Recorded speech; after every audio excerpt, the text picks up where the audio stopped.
27 दिसंबर 1948 की रात दुनिया का सबसे बड़ा यात्री विमान डगलस DC-3 मियामी से फ्लोरिडा के लिए उड़ान भर रहा था। विमान में 125 यात्री और 9 क्रू सदस्य, कुल 134 लोग सवार थे। उत्तरी अटलांटिक महासागर के ऊपर लगभग 8,300 फीट की ऊंचाई पर विमान शांति से अपनी 180 मील प्रति घंटे की रफ्तार से आगे बढ़ रहा था। रात के 8:13 हुए थे। कॉकपिट में कैप्टन रॉबर्ट मिलर और उनके को पायलट सब कुछ सामान्य देख रहे थे, लेकिन अचानक सैन जुआन एयर ट्रैफिक कंट्रोल यानी ATC के साथ उनका संपर्क कमजोर पड़ने लगा। कैप्टन मिलर ने रिपोर्ट किया कि उन्हें एक मामूली तकनीकी समस्या का सामना करना पड़ रहा है।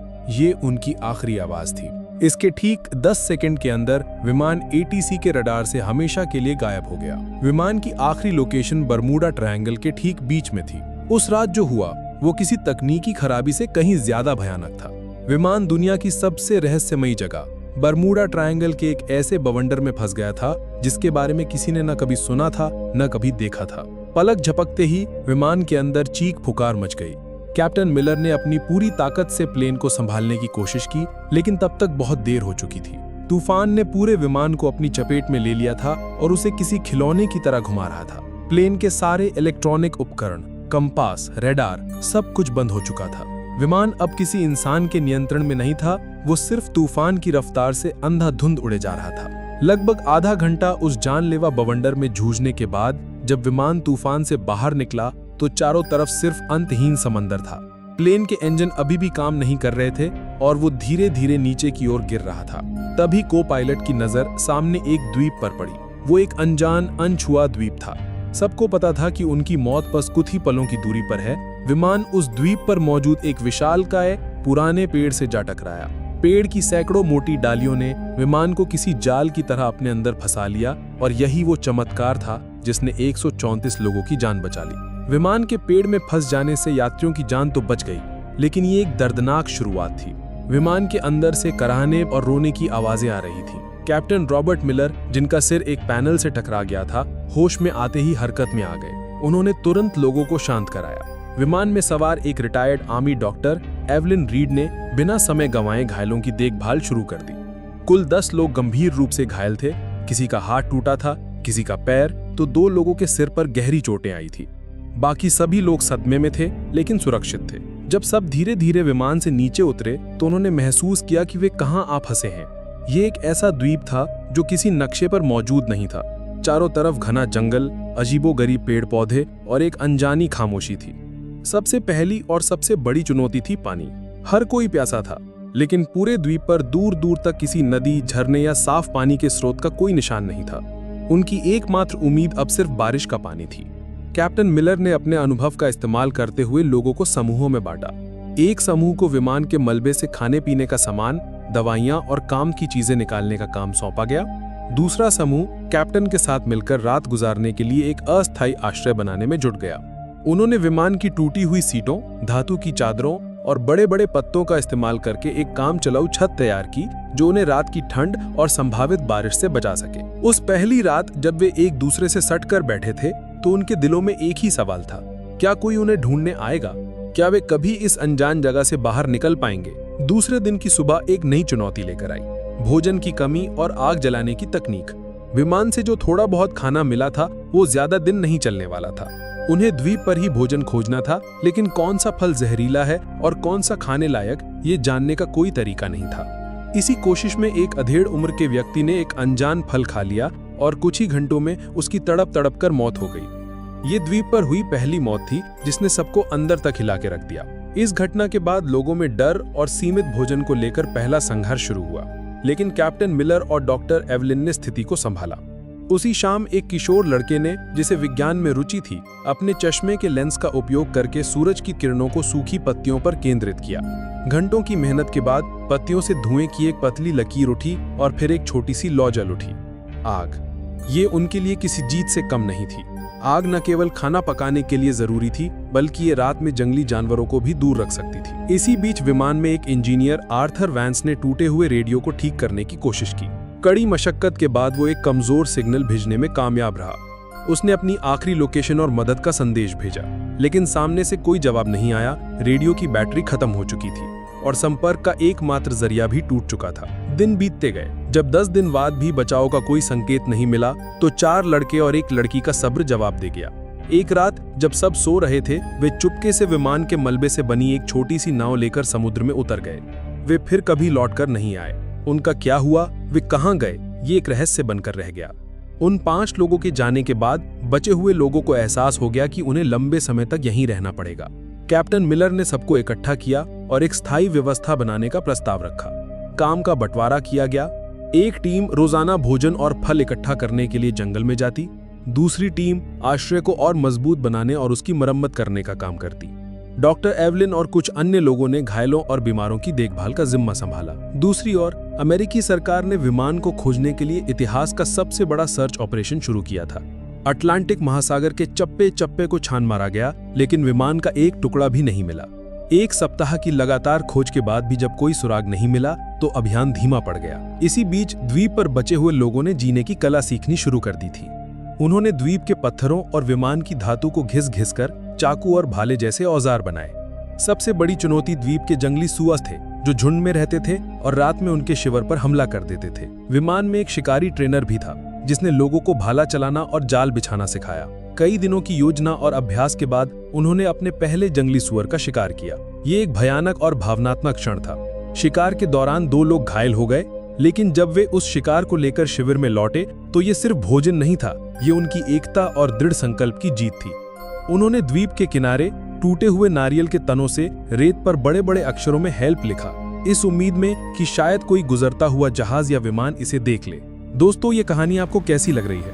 उस दर्द और संघर्ष को महसूस कर पा रहे हैं? अगर हाँ, तो प्लीज 1 सेकंड निकालकर वीडियो को लाइक कर दीजिए और मेरे चैनल को सब्सक्राइब करना मत भूलना।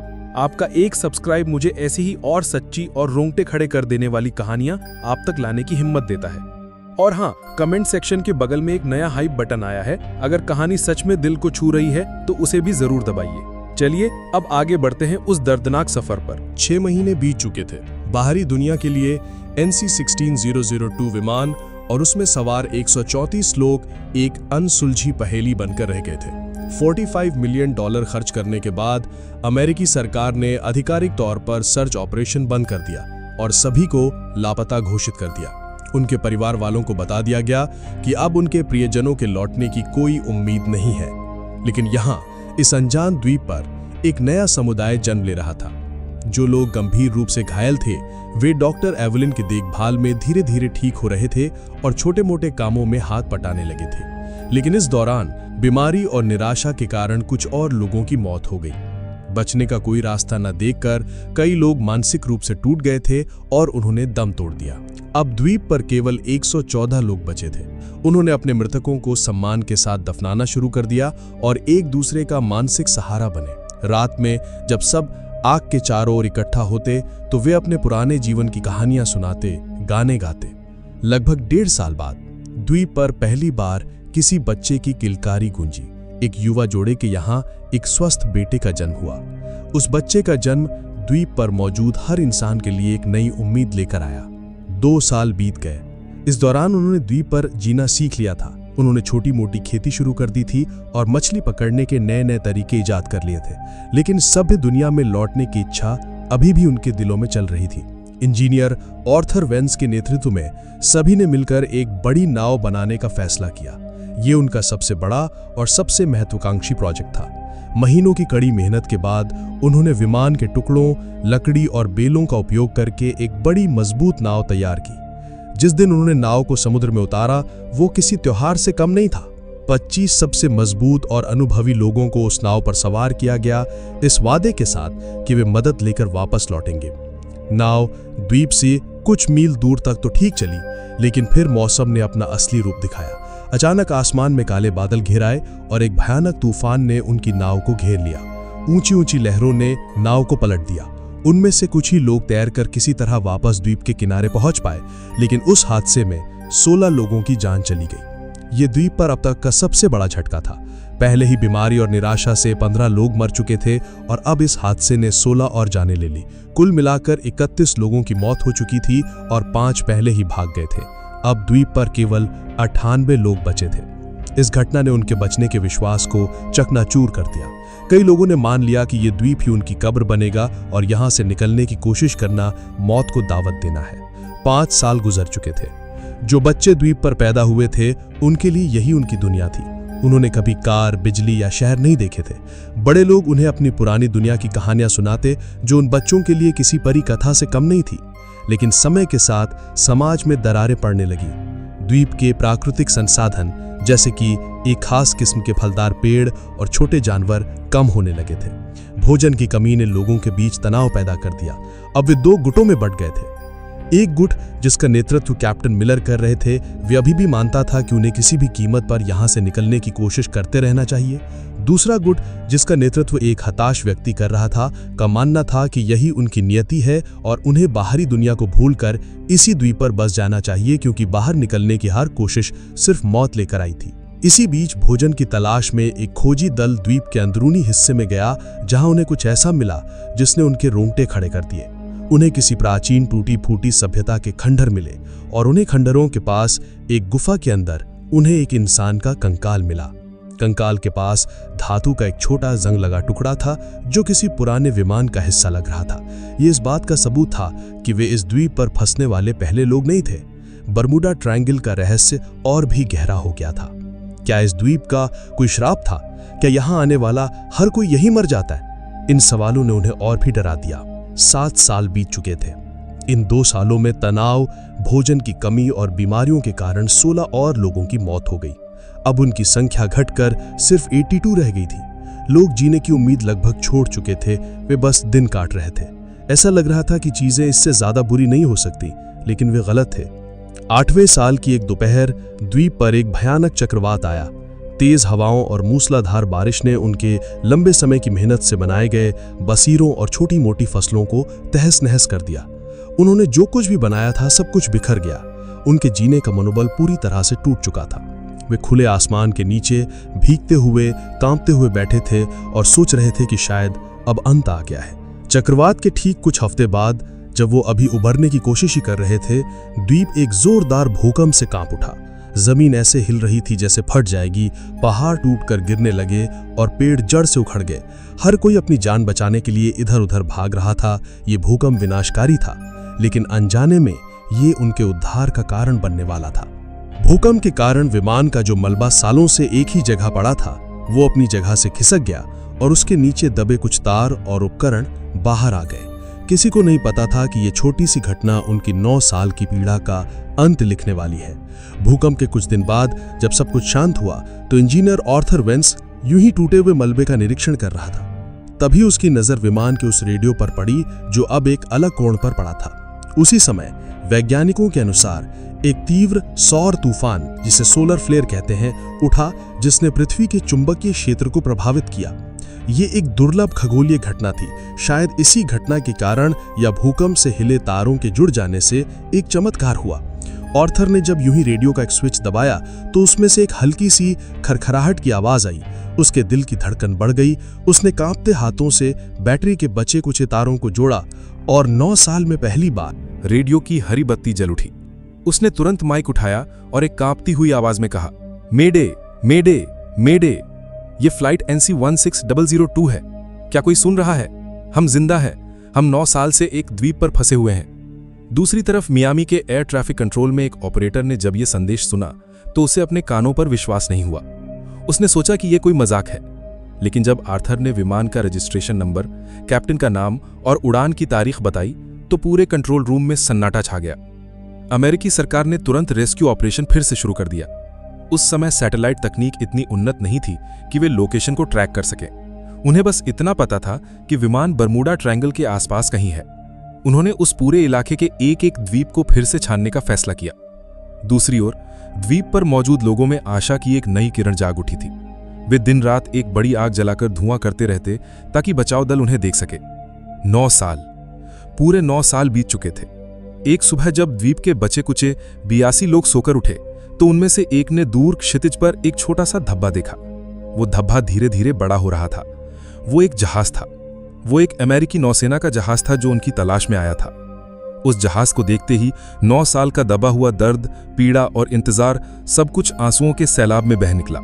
लोग खुशी से चीख रहे थे, रो रहे थे, एक दूसरे को गले लगा रहे थे। वे रेत पर दौड़ते हुए चिल्ला रहे थे, हम बच गए, हम बच गए। जब बचाव दल द्वीप पर उतरा तो वे वहां का दृश्य देखकर सन्न रह गए।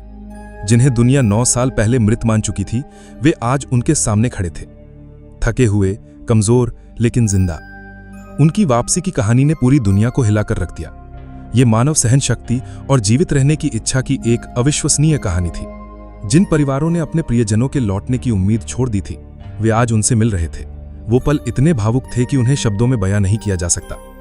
अमेरिका में यह कहानी एक किंवदंती बन गई, जो आज भी लोगों के दिलों में बसी है। ठीक 1 साल बाद 1958 में प्रसिद्ध लेखक जेम्स बाल्डविन ने इन बचे हुए लोगों के अनुभवों पर आधारित एक किताब लिखी, जिसका नाम था lost in the echo, the 9-year survival of flight NC-16002। ये किताब अमेरिका की सबसे ज्यादा बिकने वाली किताबों में से एक बनी।